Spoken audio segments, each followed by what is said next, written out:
تمام تعریف اللہ کے لیے ہے، ہم اس کی حمد کرتے ہیں، اس سے مدد اور مغفرت چاہتے ہیں اور اپنے نفسوں کی برائیوں اور برے اعمال سے اس کی پناہ میں آتے ہیں۔ اللہ جسے ہدایت دے اسے کوئی گمراہ کرنے والا نہیں، اور جسے گمراہ کرے اسے کوئی ہدایت دینے والا نہیں۔ میں گواہی دیتا ہوں کہ ایک اللہ کے سوا کوئی معبود برحق نہیں، اس کا کوئی شریک نہیں، اور میں گواہی دیتا ہوں کہ محمد اس کے بندے اور رسول ہیں۔ اللہ درود نازل فرمائے آپ پر، آپ کے آل و اصحاب پر، اور بہت زیادہ سلامتی نازل فرمائے۔ اما بعد، اللہ کے بندو، اللہ کا تقوی اختیار کرو، اس کی ہدایت پر چلو، اس کی خوشنودی کے مطابق عمل کرو، اور اس کے سامنے پیشی اور بدلہ پانے کے دن کو یاد کرو۔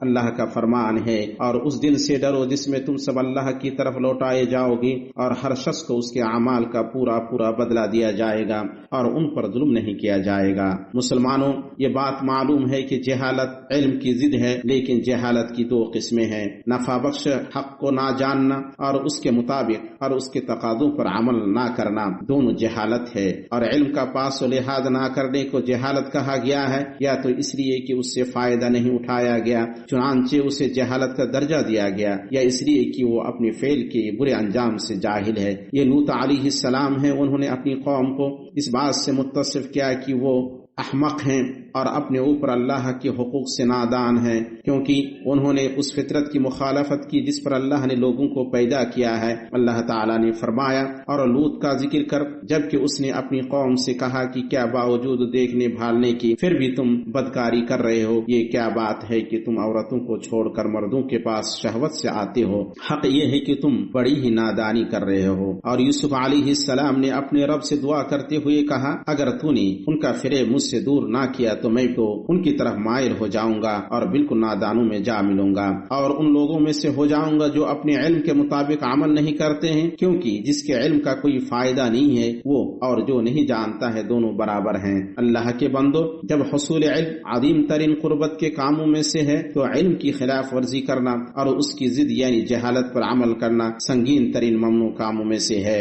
نبی صلی اللہ علیہ وسلم اس علم سے اللہ کی پناہ مانگتے تھے جو نفع بخش نہ ہو، اس لیے ضروری ہے کہ بندہ اپنے علم کے مطابق عمل کرے، ورنہ اس کا علم اس کے لیے نفع بخش نہ ہوگا اور اس کا علم اس کے خلاف حجت ہوگا۔ ابو درد رضی اللہ تعالی عنہ سے روایت ہے، وہ کہتے ہیں، میں اپنے اوپر سب سے زیادہ جس چیز سے ڈرتا ہوں وہ یہ کہ مجھ سے کہا جائے، اے عیمر، کیا تو نے جانا؟ میں کہوں گا ہاں، پھر مجھ سے پوچھا جائے گا جو تم نے جانا اس میں تم نے کیا عمل کیا ہے؟ فضیل بن عیاض رحمہ اللہ سے روایت ہے، انہوں نے کہا، عالم اپنے علم سے جاہل رہتا ہے یہاں تک کہ اس پر عمل کرے، جب اس پر عمل کرتا ہے تو عالم ہو جاتا ہے۔ انہوں نے یہ بھی کہا، علم سے مطلوب عمل ہے اور علم عمل کی دلیل ہے۔ بشر بن حارث رحمہ اللہ نے کہا، علم کی فضیلت اس پر عمل کرنا ہے۔ اللہ کے بندو، جہالت ایک خطرناک بیماری اور پھیلا ہوا شر ہے۔ جہالت ہر غلطی و خطا کی جڑ، ہر گمراہی کا باعث اور دین و دنیا کی بربادی کا بڑا سبب ہے۔ اس لیے چاہیے کہ آدمی اپنے معاملے کے سلسلے میں بصیرت پر ہو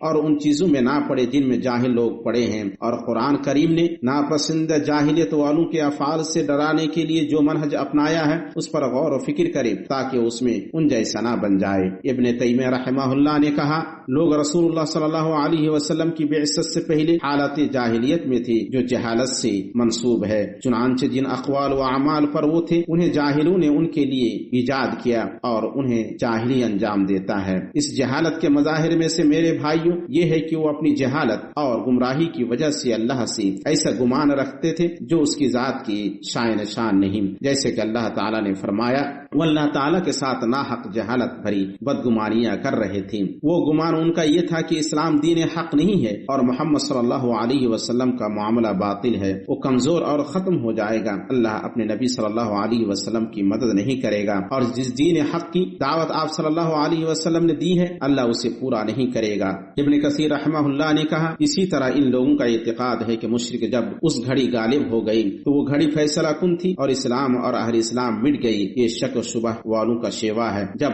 بھیانک معاملات میں سے کوئی معاملہ درپیش ہوتا ہوتا ہے تو انہیں یہ گھٹیا گمان آنے لگتے ہیں۔ ابن کثیر رحمہ اللہ کی بات ختم ہوئی۔ اس میں کوئی تعجب نہیں ہے کہ یہ حال اللہ اور اس کی صفات سے جاہل انسان کا بھی ہو۔ وہ ان باتوں کے خلاف ہے جو اسلام اس عقیدے کے بارے میں لایا ہے جس کی بنیاد اللہ کی معرفت ہے، اور یہ ہے کہ اللہ نے جو چاہا وہ ہوا، اس کے علاوہ دوسری چیز نہیں ہو سکتی ہے۔ اللہ نے متقیوں کے لیے اچھا انجام رکھا ہے۔ ان کی جہالت اور بگڑے عقیدے کے مظاہر میں سے وہ بات ہے جو اللہ تعالیٰ کے فرمان میں آئی ہے۔ کیا یہ لوگ پھر سے جاہلیت کا فیصلہ چاہتے ہیں؟ یقین رکھنے والے لوگوں کے لیے اللہ تعالیٰ سے بہتر فیصلے اور حکم کرنے والا کون ہو سکتا ہے؟ یہ سوال اس شخص پر انکار اور اس کی سرزنش کے لیے ہے جو اللہ کے محکم حکم سے نکلے اور اسے چھوڑ کر دوسری آراء، خیالات اور اصطلاحات کی طرف مائل ہو جنہیں لوگوں نے بغیر شرعی سند و دلیل کے ایجاد کیا ہے۔ جس طرح اہل جاہلیت ان گمراہیوں اور جہالتوں کے مطابق فیصلہ کرتے تھے جنہیں وہ اپنی آراء اور خیالات سے ایجاد کرتے تھے، اللہ تعالیٰ نے اپنے نبی صلی اللہ علیہ وسلم کو جن چیزوں کی تعلیم دی ہے ان میں سے یہ ہے کہ آپ اہل جاہلیت سے کہیں تو کیا اللہ کے سوا کسی اور فیصلہ کرنے والے کو تلاش کرو، حالانکہ وہ ایسا ہے کہ اس نے ایک کتاب کامل تمہارے پاس بھیج دی ہے، اس کے مضامین خوب صاف صاف بیان کر دیے گئے ہیں۔ یعنی اللہ نے اپنے نبی صلی اللہ علیہ وسلم کو ایسی کتاب سے مختص کیا ہے جو مفصل ہے، کامل ہے، معجز ہے، جس میں حلال و حرام، شرعی احکام اور دین کے اصول و فروع کو واضح کر دیا گیا ہے، جس کی وضاحت سے بڑھ کر کوئی وضاحت نہیں، جس کی برہان سے واضح کوئی برہان نہیں، جس کے فیصلے سے بہتر کوئی فیصلہ نہیں، اور جس کی بات سے درست کوئی بات نہیں، کیونکہ اس کے احکام حکمت اور رحمت پر مشتمل ہیں۔ ان کی جہالت اور ظلم کے مظاہر میں سے وہ بات ہے جو اللہ تعالیٰ کے فرمان میں آئی ہے، جبکہ اللہ نے ان کی مذمت کرتے ہوئے اور ان کے کرتوت کو معیوب قرار دیتے ہوئے فرمایا، جبکہ ان کافروں نے اپنے دلوں میں حمیت کو جگہ دی، اور حمیت بھی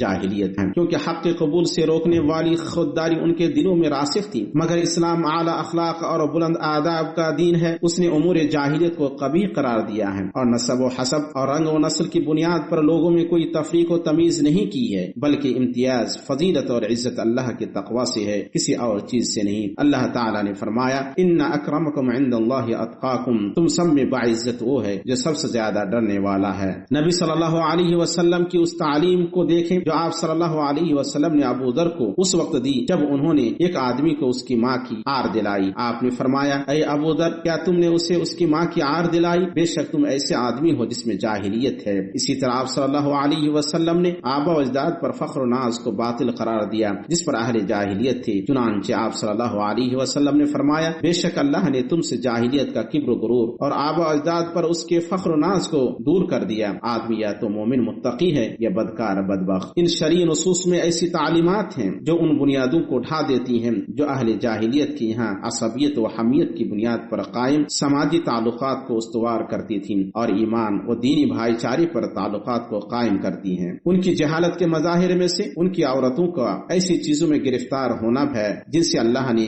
اس امت کی عورتوں کو اپنے اس فرمان میں منع کیا ہے، اور قدیم جاہلیت کے زمانے کی طرح اپنے بناؤ کا اظہار نہ کرو، یعنی اسلام سے پیشتر جاہلیت اور شریعت سے ما قبل کافروں کا طور و طریقہ، کیونکہ ان کے پاس غیرت نہیں تھی اور عورتوں کا معاملہ یہ تھا کہ وہ بے پردہ کھلی گھومتی تھی، اور عورت مردوں کے سامنے اپنی خوبصورتی کو ظاہر کرتی اور اپنی زیب و زینت کا مظاہرہ کرتی اور اسے نہیں چھپاتی۔ یہ ان جاہلوں کے بعد مظاہر ہیں جو حق کو باطل سے نہیں پہچانتے ہیں، جبکہ اللہ نے اپنے نبی پر احسان جتلایا ہے کہ اس نے آپ صلی اللہ علیہ وسلم کو معاملات دین کے واضح منہج پر قائم کیا ہے۔ اللہ کا فرمان ہے، پھر ہم نے آپ کو دین کی واضح راہ پر قائم کر دیا، سو آپ اسی پر لگے رہیں اور نادانوں کی خواہشوں کی پیروی نہ کریں۔ میں نے وہ کچھ کہا جو آپ نے سنا، اور میں اللہ سے اپنے لیے اور آپ کے لیے مغفرت طلب کرتا ہوں۔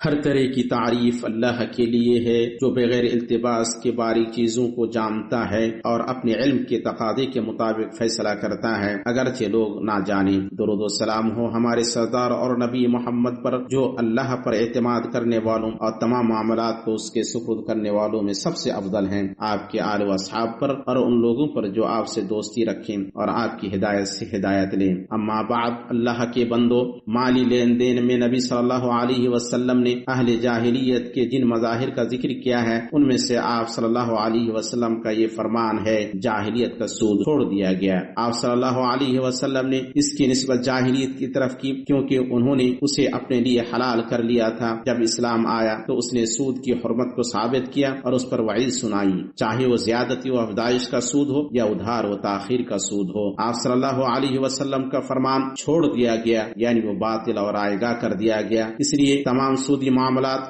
جو جاہلیت میں گزر چکے ہیں اور ان میں سے کچھ باقی رہ گیا ہے وہ سب باطل اور رائگاں ہیں۔ مسلمانوں کی جماعت، صحیح حدیث میں آپ صلی اللہ علیہ وسلم کا یہ فرمان آیا ہے، قیامت کی نشانیوں میں سے ہے کہ علم کو اٹھا لیا جائے گا اور جہالت کی کثرت ہوگی۔ اس لیے ہر عقل مند مسلمان خود کو اس بات سے دور رکھے کہ وہ علم یا عمل کے لحاظ سے اللہ کے دین اور اس کی شریعت سے لا علمی کا شکار ہو، اور اس کو اس بات سے چارہ نہیں کہ وہ علم و بصیرت کے ساتھ اللہ کی منشا کے مطابق رہے، نفع بخش علم سیکھنے کا حریص بنے، اسے زیادہ سے زیادہ حاصل کرے، دین کی فقہ حاصل کرے اور جو سیکھے اس کی خلاف ورزی نہ کرے۔ سفیان بن عیینہ رحمہ اللہ نے کہا، اگر میں نے اپنے علم پر عمل کیا تو لوگوں میں سب سے بڑا عالم ہوں، اور اگر میں نے اپنے علم پر عمل نہیں کیا تو دنیا میں مجھ سے بڑا کوئی جاہل نہیں۔ اسی طرح عقل مند انسان پر واجب ہے کہ وہ اہل جہالت سے دور رہے اور کسی بھی چیز میں ان کی مشابہت اختیار نہ کرے، بلکہ اس کا شعار اور طریقہ وہ ہو جسے آپ صلی اللہ علیہ وسلم نے مقرر فرمایا ہے۔ سنو، جاہلیت کے معاملات میں سے ہر چیز میرے قدموں کے نیچے رون دی گئی ہے، یعنی وہ باطل اور رائگاں ہے،